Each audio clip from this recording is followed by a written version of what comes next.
In the fourth year of pursuing Katerina, I finally let go of the obsession in my heart and chose Helen, who had always been following me. On the fifth anniversary of our relationship, I used a business trip as an excuse to prepare a surprise for her. But unexpectedly, I accidentally discovered Helen's long-kept secret.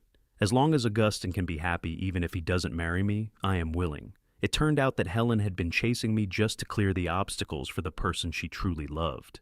In that moment, I suddenly didn't want to propose anymore. I threw the ring into the sea heart dead and chose to go home and fulfill the arranged marriage. Chapter 1. The faint crack of the door allowed the sounds from the private room to come through clearly. Don't you worry that Justin will find out you're faking it and break up with you. He wouldn't dare. Just the other day I noticed he's been looking at rings lately. I bet he's thinking about how to propose to me. Helen's voice carried an extra hint of pride when she said this. After all, after so many years, she had completely figured me out. Suddenly, the ring box in my palm felt so hot that I almost tossed it aside. As long as Augustine can be happy, even if I marry someone I don't love, it'll be worth it. I stood in the hallway quietly listening to Helen express her affection for another man in front of her friends. Augustine was the childhood friend Helen had grown up with. They had maintained a close relationship all these years. When they first started dating, I had been jealous about it, but Helen angrily told me that if she truly liked Augustine, she wouldn't have chased after me for so many years. Looking back now, I was nothing but a complete joke. The woman who once vowed to grow old with me had from the very beginning pursued me with ulterior motives. By the end, I couldn't help but laugh. I didn't burst in to confront them, but instead, I got in the car and prepared to go home. On the way, I tossed the ring from my pocket into the sea from a bridge, throwing away both the ring and my love for Helen. When Helen returned, she was holding a vibrant bouquet of roses. Upon seeing me in the living room, she eagerly shoved the flowers into my hands. I thought you'd miss our anniversary because of your business trip, so let's celebrate tomorrow instead. I placed the flowers on the coffee table and looked up at the slightly tipsy woman. When I didn't respond right away, Helen wasn't angry. I know you don't like me drinking, but it's a rare chance for us to get together with friends. She sat beside me, tilting her head as she tried to kiss me. I turned my face away and quietly asked, "What did you talk about with them?" "Just women's stuff. Why are you suddenly so curious?" Helen laughed at me. "What are you really mad by the way I even bought you a tie?"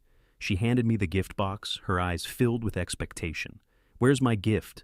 "Next month on the 10th. "Next month? You didn't forget to get me a gift, did you?" Helen puffed her cheeks and pretended to be upset. I shook my head. I didn't forget. It was just that the 10th of next month happened to be the day I was getting married back home. While Helen went to freshen up, I opened the gift box. Inside was a purple tie, but my favorite color was blue. Purple had always been Augustine's favorite color. My phone on the coffee table buzzed with a few messages. I unconsciously glanced at the notifications. One was from a contact saved as My Love. The latest message read, "Helen, I want a divorce." I froze. When I tried to unlock the phone, it showed an error. Back when we first started dating, Helen had set the password to my birthday so I could feel secure. Because I trusted her, I had never secretly checked her phone, but now this one time, I couldn't get it right.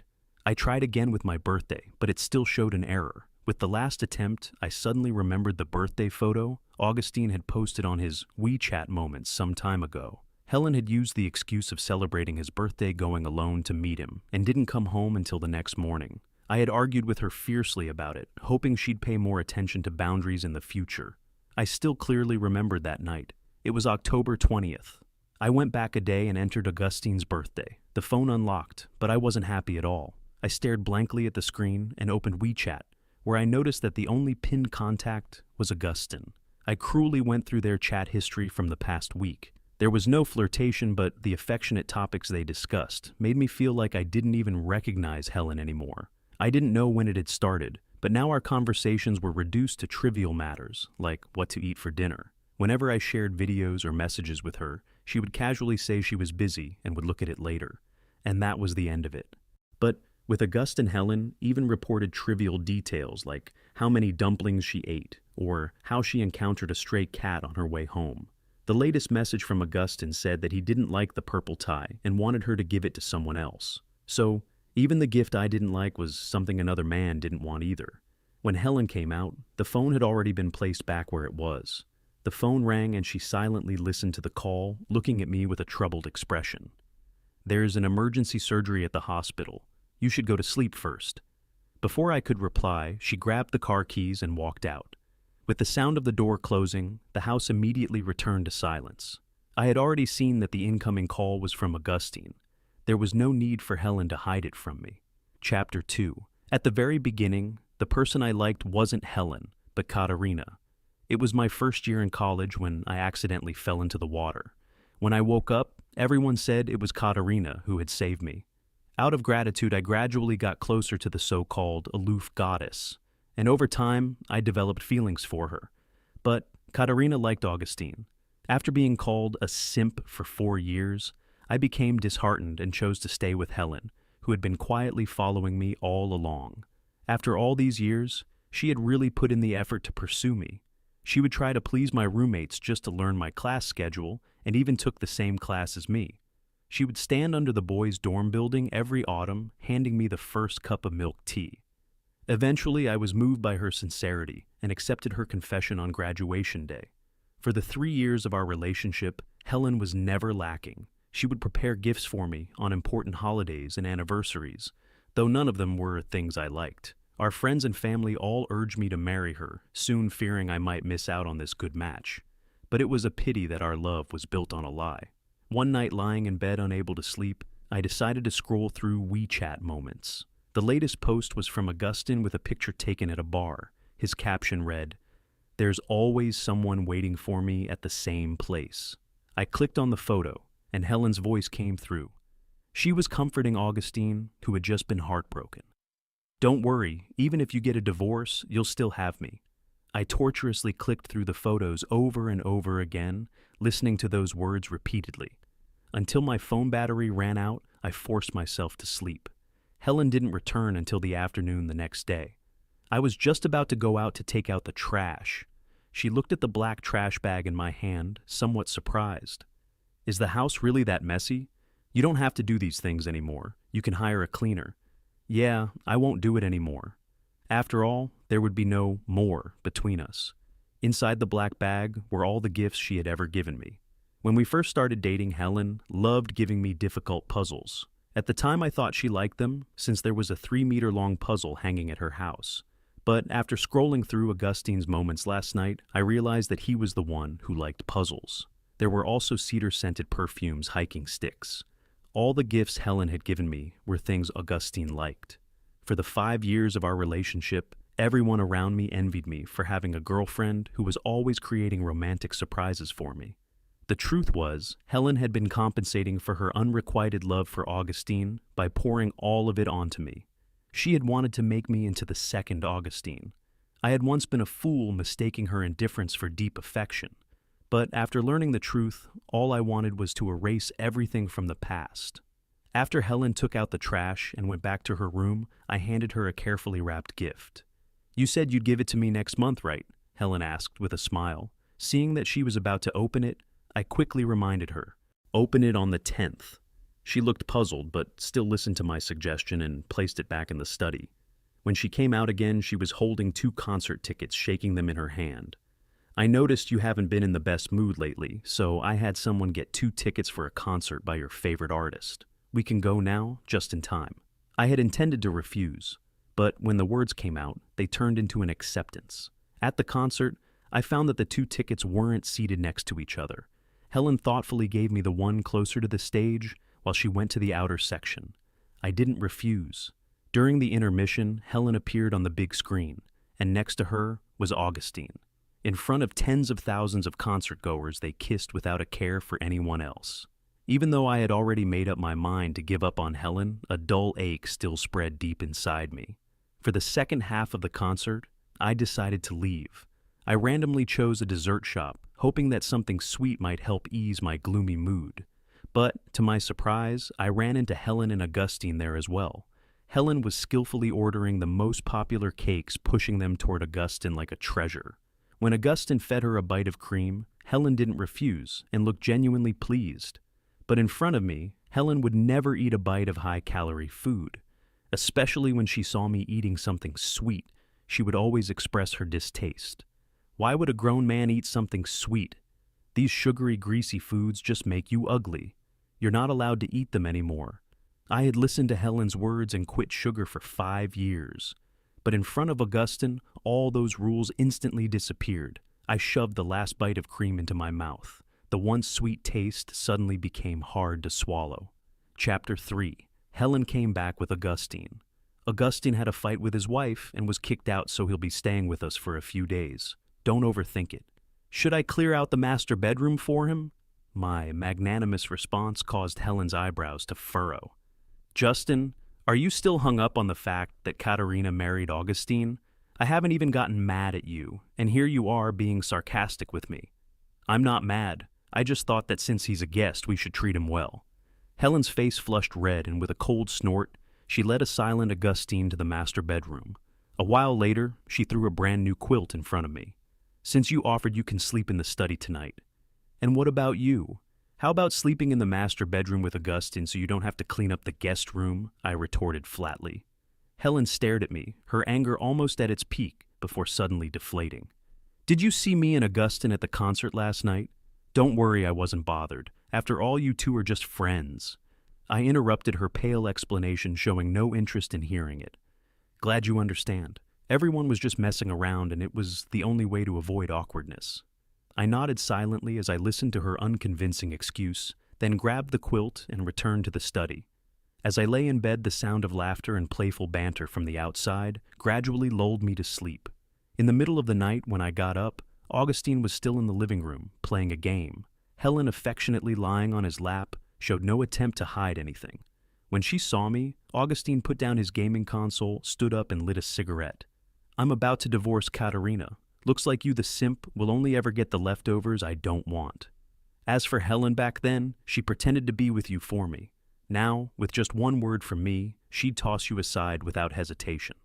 So, Augustine knew about all the things Helen had done for him over the years. The only person kept in the dark all along was me. I'll leave, I replied calmly. Helen, who had been sleeping, woke up from the noise. Rubbing her eyes in confusion, she instantly sobered up when she saw me. Why aren't you asleep yet? Before I could answer, Augustine, taking advantage of Helen's blind spot, pretended to burn his hand with the cigarette. The sound of his feigned pain made Helen rush to check on him, but Augustine quickly hid his injured arm behind his back. It's nothing, I just slipped and fell, he said, casting a fearful glance in my direction.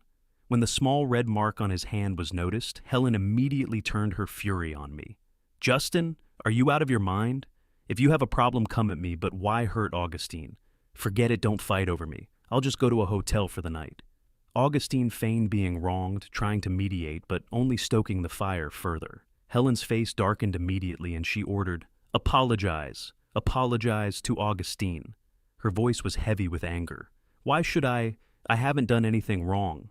Seeing my stubbornness, Helen's temples throbbed, her teeth grinding together in fury. If I hadn't woken up in time, would you have beaten Augustine up? I never imagined you were this vicious. You've really disappointed me. If you don't apologize, then this is the end for us. I stared at Helen, desperately searching for any trace of love in her eyes. But there was nothing for me there. She didn't even see the most obvious evidence that I don't smoke. I won't apologize for something I didn't do. I lowered my gaze, hiding my frustration, and my voice grew hoarse as I spoke. Forget it. It's just a small injury. It'll probably just leave a scar. Standing behind Helen, Augustine sneered at me. After delivering this line, he flashed a provocative grin. Are you sure you won't apologize? Helen asked again, and once again I denied her demand. Fine, you said it. In the blink of an eye, she grabbed a fruit knife from the counter and slashed it across my arm with force. If you won't apologize, then let's have a taste of your own medicine.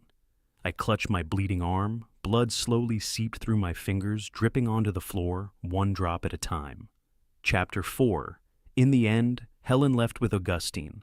Before leaving, she told me to reflect on my recent behavior. I covered my wound with a towel, calmly dialing the emergency number. When I was getting stitches at the hospital, I couldn't help but smile bitterly as I signed my name. The doctor seemed somewhat displeased. Such a serious matter. Why didn't your family come with you? This is the wound she gave me. Amid the sympathetic looks, I continued explaining. To be precise, she's my ex-girlfriend, so she's not really family. For the next few days, Helen didn't return home.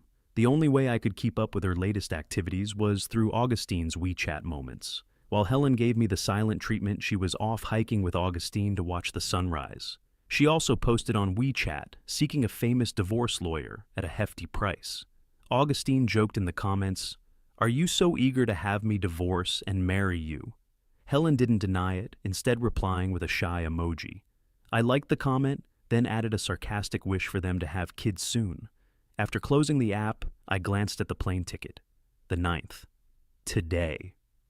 While packing, Helen stormed back into the apartment. "It was just a joke. Do you really have to make everyone unhappy over it?" I couldn't help but chuckle bitterly as I replayed the situation in my mind. "Can I joke too?" Helen's words got stuck in her throat. She awkwardly changed the subject. "Are you going on another business trip? How long will this one be?" "I don't know." "How can you not know this is your job? You can't just brush me off with that excuse." Helen took a deep breath, then waved her hand in disgust. "Fine, go on your business trip. We both need some time apart anyway. You always blow small things out of proportion. How am I supposed to marry you if you keep doing this? You can choose not to marry me." Helen's pupils dilated, and she stared at me in disbelief. "Do you know what you're saying? Didn't you already start planning your proposal? Why are you saying this out of spite? Just go on your trip. Don't miss your flight." In a fluster, Helen tried to rush me out, as if doing so would somehow erase what I had just said.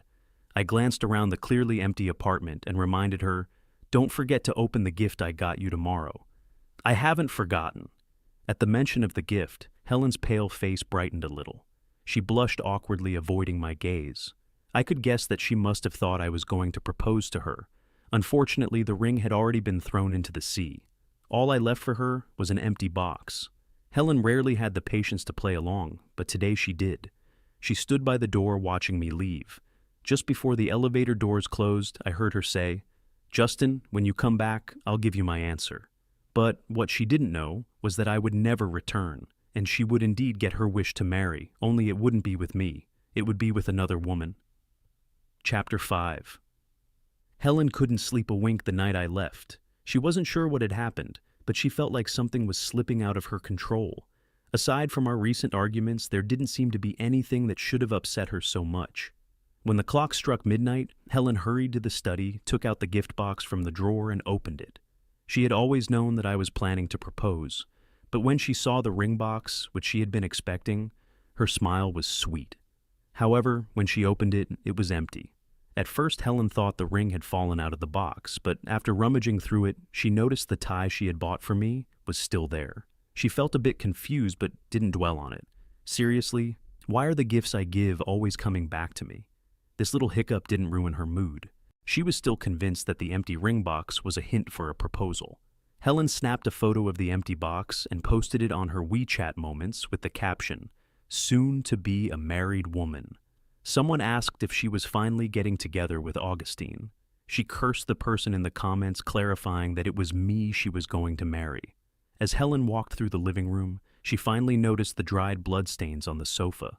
She hadn't realized I had been hurt that badly that night. The brownish-red blood had nearly soaked through the entire couch. The fruit knife that had wounded me lay ominously on the floor, making the scene even more unsettling. That's when she realized how outrageous her actions had been that night. Helen called me repeatedly, but the cold mechanical voicemail was the only response. She opened WeChat and scrolled down for a while, eventually finding our chat. After hesitating and deleting and rewriting the message several times, she finally sent, "Does it hurt?" The only reply was a glaring exclamation mark.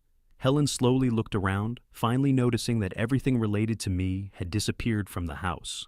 She searched through the entire apartment, and when she realized that I had erased all traces of myself, she collapsed on the floor, dazed. Her phone chimed, and she quickly opened it.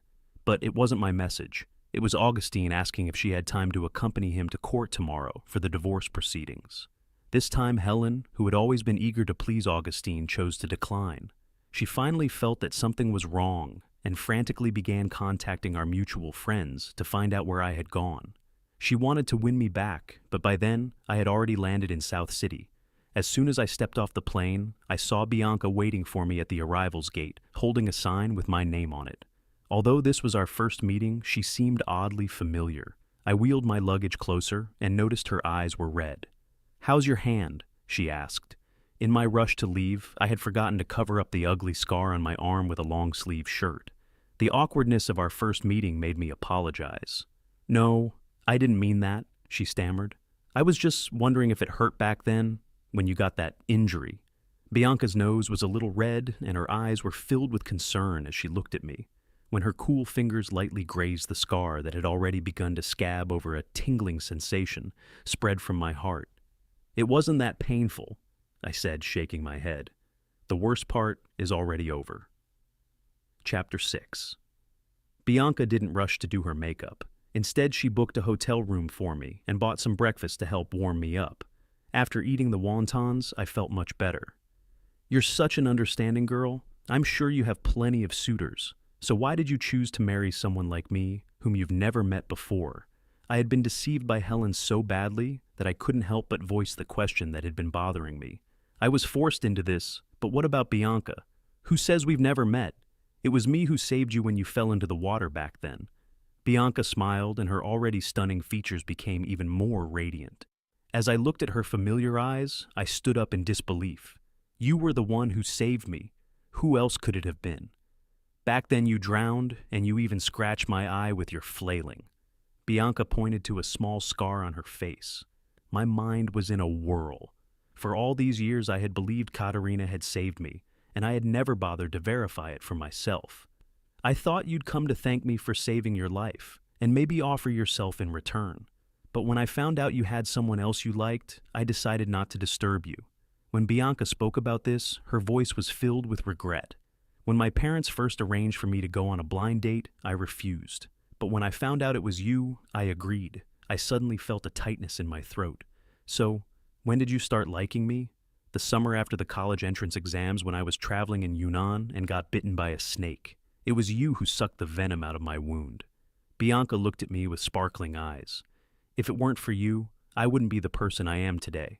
As for liking you, I guess it started when I realized that you, my future husband, made me so happy."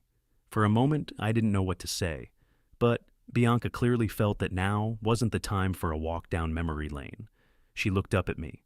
"My future husband, what matters more now is to get ready, wash up, and make sure you stun all the guests."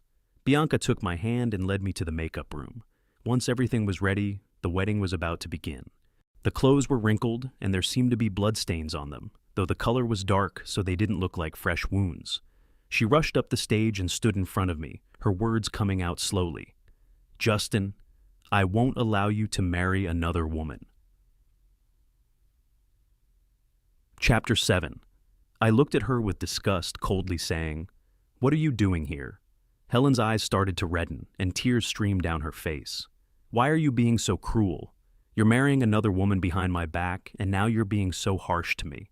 The more she spoke, the more confident she seemed, and the tears just wouldn't stop. In the past, whenever we fought, if Helen started crying, no matter whose fault it was, I would always give in and try to smooth things over. But today was different. I had lost all hope in her. All I wanted now was to live my own life in peace. Stop making a scene.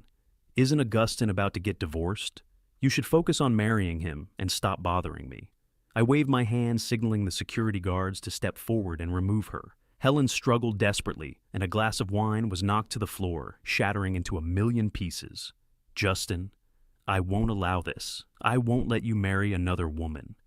She screamed my name in utter desperation, begging me not to continue the wedding.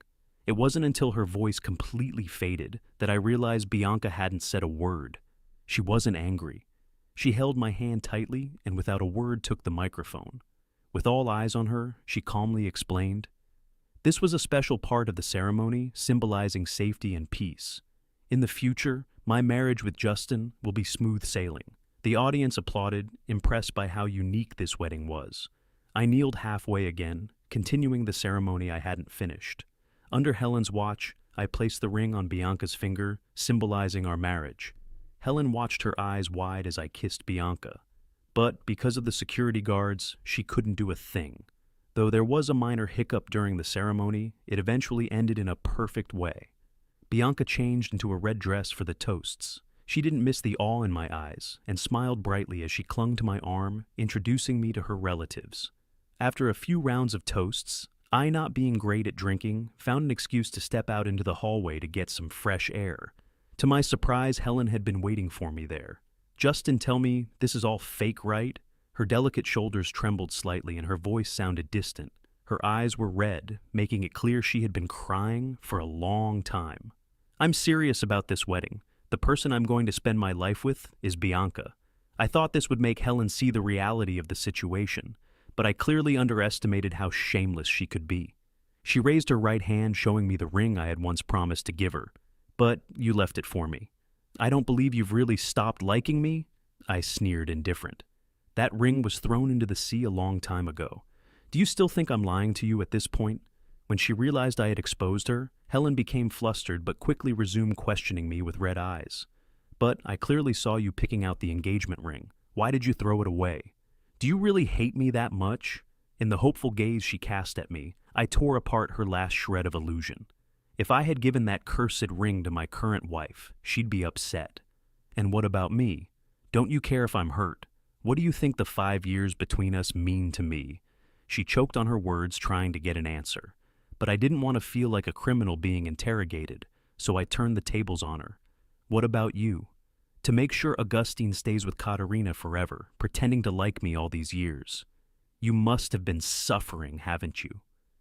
Chapter 8. Helen took a deep breath, staring at me in shock and regret. You knew all along." "Yeah. If I hadn't been the one deceived, I might have been touched by your desperate sacrifice to win me back." I gave a bitter smile, my tone laced with clear self-mockery. But we've been together for so many years. I've already fallen for you. How could you just walk away from me like that? I admit I've gone too far these past few days. I know I was wrong. I'll never have anything to do with Augustine again. Can you forgive me?" I watched Helen's pain and the broken pleading tone in her voice, and for a moment it felt almost pitiful. But as I placed my hand over my chest, I realized I no longer felt the familiar pang of pain when she cried. Love was gone, so what was left to hate? "Everything you've done to me came from a lie. I won't forgive you and there's no chance of reconciliation. Don't ever come looking for me again." I said this and turned to leave. But just as I turned the corner, I ran into Bianca. She peeked at Helen, who was sobbing and covering her mouth, then grabbed my arm and was ready to leave. Helen rushed forward, raising her hand to slap Bianca. Fortunately, I reacted quickly and pulled Bianca back. "What the hell are you doing?" Even though Bianca wasn't hurt, my anger only grew. "Am I going crazy? Isn't it you who gave up on everything? You'd rather marry someone you barely know than stay with me? Justin, do I really annoy you that much?" I stayed silent for a moment before responding with a tone that was unusually flat. "Yeah, it's pretty annoying. When I loved you, you never appreciated it. Instead, you took my kindness for granted. Now you're regretting it, but it's far too late." Helen opened her mouth but couldn't find a single word to rebut. I was exhausted and I didn't want to keep wasting my time on this. "Our relationship ends here. Don't try to reach out to me again." "No, Justin. I regret it. I admit I was wrong. Please give me another chance." Helen nervously grabbed my sleeve, her fingers turning white with the force she was holding on. When I saw the ring, I regretted it. The person I always wanted to marry was you, no one else. Hearing those long-awaited words, I felt nothing deep inside. No waves, no emotions stirred. I took a step back, not wanting Helen to do anything reckless. But I'm married now, and I have to remain absolutely loyal to my marriage. As for your regret, that's your issue. I'll never forgive you. I grabbed Bianca's hand and headed back to the banquet hall.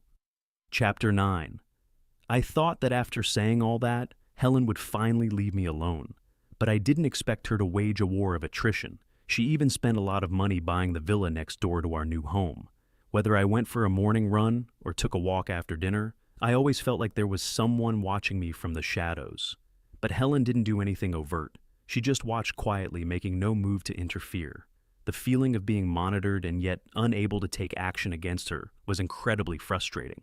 One day I noticed through the surveillance cameras that she had placed a gift box at the door. I stormed outside and caught her in the act. "Take your stuff and get out." I threw the gift box far away. The fragile packaging tore, revealing a luxurious silk tie inside. It was the blue color I liked. Justin, I didn't mean any harm. I just wanted to give you a 5-year anniversary gift. Sorry, I don't like blue, I coldly rejected her. You clearly love blue. Your folders, your phone wallpaper, and even your favorite Lego sets are all blue. Why are you lying to me? Helen bit her lip, looking at me with a face full of grievance. So, you knew all along? Well, tell me, then, did any of the gifts you gave me over the years have anything I liked? Helen, heartbroken, picked up the gift from the ground and fled in embarrassment.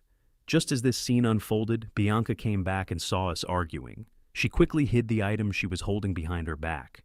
I collected myself, not wanting to scare her. Why are you back so soon? Bianca nervously licked her lips. I wanted to buy you a bouquet of flowers, but I think I bought the wrong ones. Bianca held the blue star flowers behind her with an apologetic look, her shoulders slumped. Sorry, I should have asked you first. I casually took the flowers from her hand. I like them. I really like this gift. Blue star flowers are a rare species symbolizing mutual trust and living in the present. It was this flower's meaning that, after the setbacks in love, rekindled my passion for romance. Really? But didn't you just reject her?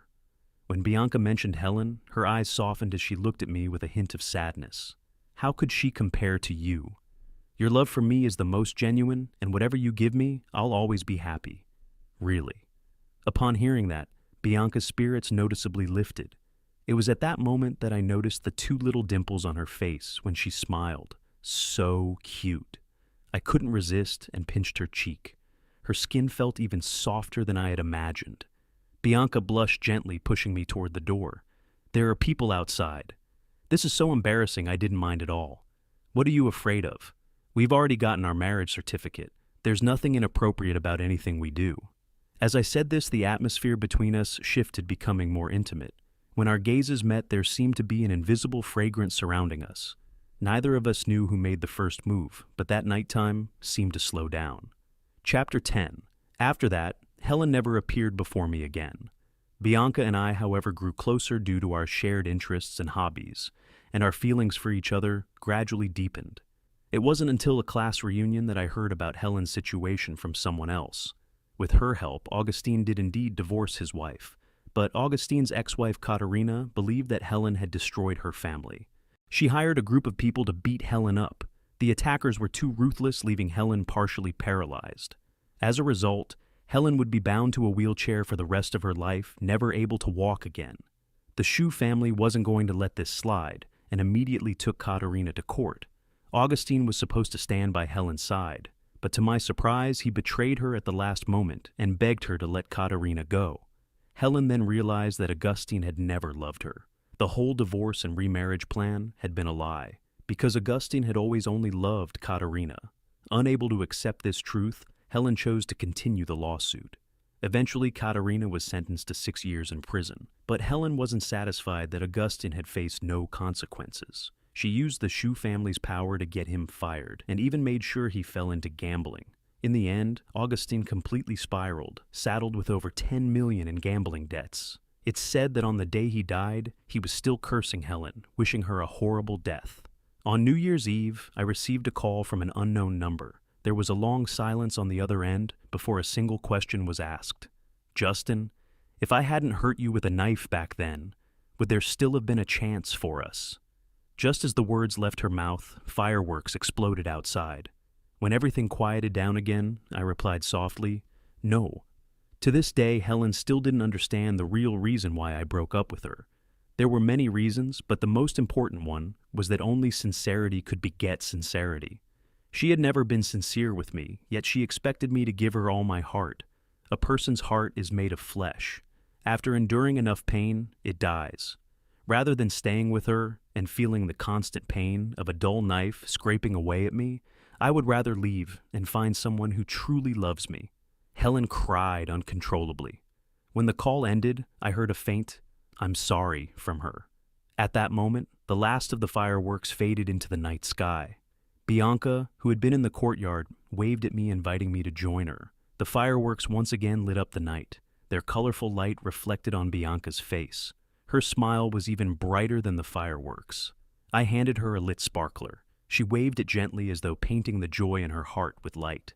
"Look, doesn't this look like a shooting star?" She excitedly pointed at a trail of sparks in the sky. I smiled and nodded. Then Bianca suddenly stopped looking at me seriously. "This is the first new year I've spent with you." I walked over and gently took her hand. "Every new year from now on, I will be by your side." Justin unwittingly beneath the eaves, only the snow remains. The future that belongs to Bianca and me is still long, very long. Chapter 11. Helen's Side Story. Augustine and I grew up together as childhood friends, but he never liked me. He always saw me as a little sister.